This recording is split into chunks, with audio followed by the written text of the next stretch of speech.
All right, this is James Rahman at the Season 2 World Championships with General Oddone. I'm really looking forward to seeing TSM. Any predictions for this weekend? TSM domination. That's basically it. I don't know. All right, so right off the bat, we just actually saw earlier today clg versus Azubu Frost, and they had a really aggressive early jungling strategy where they went in, they took all of the buffs basically. Is that something that you expect to see more teams trying to pursue those kind of early strategies, and how would you play against it? Yeah, usually level 1s are the place where a lot of teams are going to try to figure out what to do because it's really volatile and it's really... Damn you, Demon. It's really easy to formulate strategies for that type of play, level 1s. Like, it's hard to tell what's going to happen later in the game, but level 1s are really easy to tell. So yeah, a lot of people are just going to control all 4 buffs. Like, the buffs are probably the most important thing level 1, so if you have control of those, then you have a huge lead already in your lanes in the jungle. So expect to see the 4 buffs taken like within a minute or less. All right, so D-Man, real quick, since you're standing off to the side being all awkward, like coming into frame, any thoughts on TSM for the weekend? Do you think they're going to be able to take it home? Oh, I've just seen a really emo Reginald. Apparently someone's been leaking strategies, so I don't know who it is, but he's not looking happy right now. All right, so it seems like Oddone's really excited. So you guys have some really cool strategies for us this weekend that we're going to see? Okay. Okay. Right, we got a lot of secret strats, but I'm not going to say it because I think Darius is in trouble for it, and he shouldn't be saying it anyway. But yeah, so. And then Reginald, he is definitely going to be in trouble if he's not carrying this weekend. So maybe, but yeah. I don't know, we'll see tomorrow, but hopefully it'll be really good. But yeah, I guess morale is low or something. I don't know. Okay, so real quick, and I'll let you go. What are you guys working on for Season 3? Any big plans for TSM? It's probably mostly going to be the usual, like Bay Life. Like, we're just going to play, but yeah, we're in the Season 3 circuit now, so we're going to train hard for that. Though for the off season, we have IPL 5. Yay, IPL number 1. Best event ever. But so yeah, we have that. We're going to be practicing a lot for the circuit, so so we'll try to win that as well. But it's going to be like same plan as Season 2. Like, we have a game in-house. We're going to train every week and try to do very well in the season. So. All right, completely random. I turned this into a 2-person interview. I don't know why I did that. D-Man, you have to leave? Yes, you can. Good. Go practice, man. Practice. Good luck. Thank you. D-Man here, real quick, switching it over. As always, casting's been fantastic. Really, big hero to everyone in the scene. Really looking forward to this weekend. What are your thoughts on the teams? Who do you think is going to come out on top? Well, I mean, Azubu Frost are looking strong, aren't they, immediately? The Koreans coming into this one, if we learn anything from the Koreans coming over here, Azubu Blaze were goddamn strong. They went 5-0 against TSM. Are we really that surprised that Azubu Frost are now looking at 3-0 in the group, which means Najin Sword beat Azubu Blaze as well? Are we going to see another 3-0 from both Koreans? I don't know. It's possible now. They are both incredibly strong, and IG even look good. So IG SK coming up today. We're like mid-game right now, mid-casting, so... are we that surprised the Asians are big and strong? I've actually been going back and forth with Nick. He's behind the camera right now, but he's all on board for IG, and I was just like, no, they're going to fall apart. Some of these more standard teams, they're going to be able to meet their early aggression. Like, they go in for all-in dives, and if that turns around very quickly, you can be screwing yourselves over. It hasn't really worked out that way. They've been looking really strong. So how is it like casting with Jat at the Season 2 Championships? You guys have a great rapport. You've been working together a lot in the past. Yeah, it's fantastic. I mean, people seem to like us together. I cast with him at WCG 2011, which is where I first started talking. I simply met him at the event, talking to him, and I thought, he can explain things really well. It was like him and Skara both stood together explaining some strategy to me with the CDE. And I was like, these guys really can talk very well, and he's not dumbing it down, but he's doing it enough that people like me could understand it. So yeah, he's fantastic. He's very eloquent in what he says. He's to the point. He doesn't how can I say, put the player down. So he's not like, which a lot of pro players, if you get a pro player doing color commentary with you, they'll generally say, badmouth that player. They're saying they're doing this wrong, they're doing that wrong. He'll put it in a way that it doesn't look bad, and it makes the viewers so like, yeah, okay, I can see what he's saying. The first cast I did with him, Kings of Europe, it was just like, I was like, wow, I never knew that. I was like, during mid-cast, I was like, I never knew that. I completely missed that. How the hell did I not see that? There was just so many things, mind-blowing. And it was like 5 a.m. his time. He was getting up in the morning to cast it. So it's great to be here doing it with him. So in the future, you mentioned Scar for a second. Can we get a Mystery Science Theater TriCast with Scara, Jet, and D-Man? Can we get that going in the future? We've done it. We did it. WCG 2011. Yeah, we kind of did. It kind of doesn't work. Scara can talk. Let's put it that way. He would much rather do it solo and he'd just talk. That's why he streams. He's fantastic when he streams because he explains stuff. A TriCast is probably one of the hardest things to ever get going. You need really good relationship between the three casters. OGN have been doing it, and it's rough. I'm going to say, it's not going to lie. It's very hard to do. I guess if myself and Joe and a pro player, maybe even Jat, we've talked about myself, Joe, and Jat trying to do things like that. Maybe it'll happen at some event in the future. Who knows? All right. Well, you know what? I just had a thought. I'm going to turn this into a full interview. This has been fun. But since I have you here, we've heard a lot in the past of how you got started with esports, and you've been around the scene for such a long time. Really, you can tell with how polished the communication is and everything. But do you want to kind of go into how you got started and that kind of path real quick?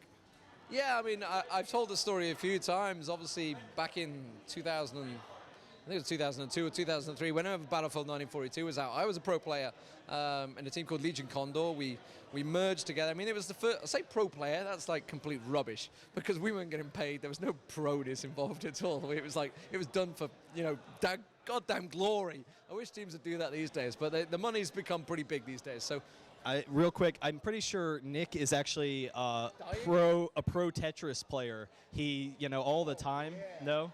Yeah. All right. He's serious pro Tetris. It's serious gaming right there.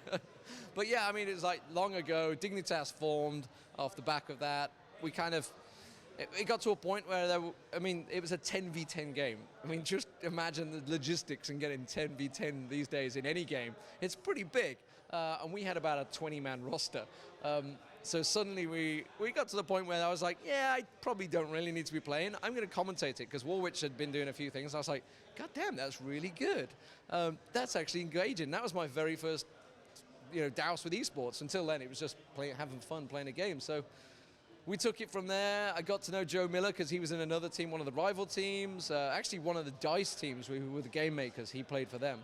Knew quite a few of the Game Makers. So, it was good to get to know him. Another fellow Brit. There weren't many of us. There generally isn't many Brits in esports. We're pretty crap at the games, to be honest, overall. So, we took it from there. We went to Denmark. I've told the story 100 times, but, we're in this tiny summer town in the winter, so there was nothing open. I mean, literally nothing. There was one hotel, and luckily there was one restaurant. Otherwise, we'd have probably starved. I don't know what we'd have done without that one restaurant, because I had lasagna 2 days running, because that's all they did. And there was nothing. There was no bars. We were like, yeah, it'd be great. We can have some bars. We have a few beers while we're there. No. Ghost town. Like, completely cold. Nothing at all. Walk down the whole street. Everything's boarded up. It's like, wow. This is an awesome trip to Denmark. We got to that ferry pretty quick, let's put it that way, the next day. But yeah, I mean, that's where we all started, and we've been around. I've probably cast 30, 40 games, I'd say. This isn't the first game. I mean, a lot of people may only know me for League of Legends, but I've cast probably about 40 games. WCG 2011, I think I cast 9 different games. Some rock and roll, like Karom 3D, Asphalt 6. Hell yeah, proper esports right there. And I did League of Legends as well. StarCraft was there, I didn't do. I've never done StarCraft, thank God, because I don't get on with that game. I know, I said it right there. I don't like StarCraft. But that doesn't mean it's a bad game. It's still an awesome game. I've had a checkered past. Let's put it that way. I've cast some good games and some bad games. Some really bad games. Awesome, thank you. So real quickly, what are your thoughts? There's been some issues where you do work as a computer programmer outside of, or web development, okay, sorry, outside of esports. Hold back a second. Doing AI, working on, some complex algorithms and whatnot. So you're... That's a stretch. Stretch, all right. So esports and D-Man, can it be safe to say that there's a long future for that relationship to continue to grow and develop? Hopefully. That's what I'm going to say. There's not a lot I can say. I can say on this camera, I'm doing IPL 5. Hell yeah. So, yeah, I mean, obviously I'm doing events. The work thing, maybe sorted out soon, who knows. I've taken 4 unpaid days to be here. So I'm losing money effectively. Well, I'm not losing money, I'm lying there. I am getting paid obviously to do the event as well, but I have taken, you know, unpaid days at work, so I have got to pay physically back. So I'm kind of losing money, but luckily my brother's my boss. We worked something out. How long that will last, I don't know. All right, last up, we actually just started a new tournament series, LOL Olympics. I'm really excited about it. I don't know if you've heard about it. It's basically we're playing Dominion, Twisted Tree Line, and ARAMs with it's a decathlon, That's basically. awesome. I like it. Greatest thing ever, basically. Yeah, I mean, that's actually pretty good. We've talked about this before, of a tournament doing it, because you do get that mix, and it's like, you know, TSM may be awesome on this. Actually, they're pretty good at ARAM, aren't they, as well? Didn't they win the ARAM thing the other day?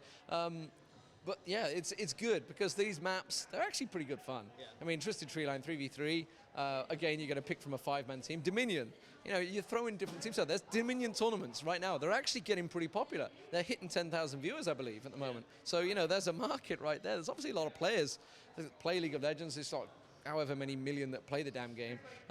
Everybody's got their favorite. Like, I like ARAMs, which would be like just a quick 20-minute fun game. People would be the same with Twisted Tree Line. Oh, there's 3 of us, so let's just play Twisted Tree Line. And it's a great to have a tournament, decathlon thing like that. I actually am waiting until there's a good 1v1 mode we can use, because I want Reginald to be able to come up and be like, yo, hot shot, come at me, bro. I'm 1v1ing you. And I just think that would be the coolest thing ever. When we were at DreamHack 2011, the winter thing, Ocelot was actually there for one of his sponsors, and they were doing a 1v1. So you had Froggen 1v1, you know, all the pro players, and he was like, "This isn't fair." It's like he's trying to do a winner stays on type thing, and he had all these pro players. I think he won them all as well. Ocelot did. So, you know, he's pretty good 1v1er, and it was like down to the opposition to do the picks and bans and choose the champion. They had to play the same champion. That was how it worked. So whatever Froggen picked, Ocelot had to play the same thing. It wasn't a double inhibitor as far as I'm aware. All right, so are you enjoying your time in LA? It's a fantastic city. We haven't actually been here. I haven't been here before, personally. Yeah, I mean, you're not San Francisco or anything as a standard. You live there now. This is my 3rd time in LA. I was here for WCG 2010, actually in downtown Convention Center right next door. So I've been in before, downtown area. It's okay. Santa Monica's really nice. Just going to say that, which is where Riot offices are. I've been there last 2 days, doing the practicing, doing the talking, all sorts of things. But it's a pretty nice area. Like all cities, it's got its good and bad areas. You know, what are you going to say? It's a damn hot city, though. All right, I'm going to let you go. Thanks a lot for your time. If you have any last shout-outs, feel free. A shout out to IPL 5. I mean, it's going to be an awesome tournament in November, just a month away. I mean, that's going to be closing in pretty quick for you guys. And it's going to be great to see all the teams there. $100,000 tournament. They keep coming. All right, thanks, guys. This is the Season 2 Championships. Check out the rest of our content, youtube.com/IPLLOL. We're going to be giving you lots of interviews and tournament coverage the entire weekend.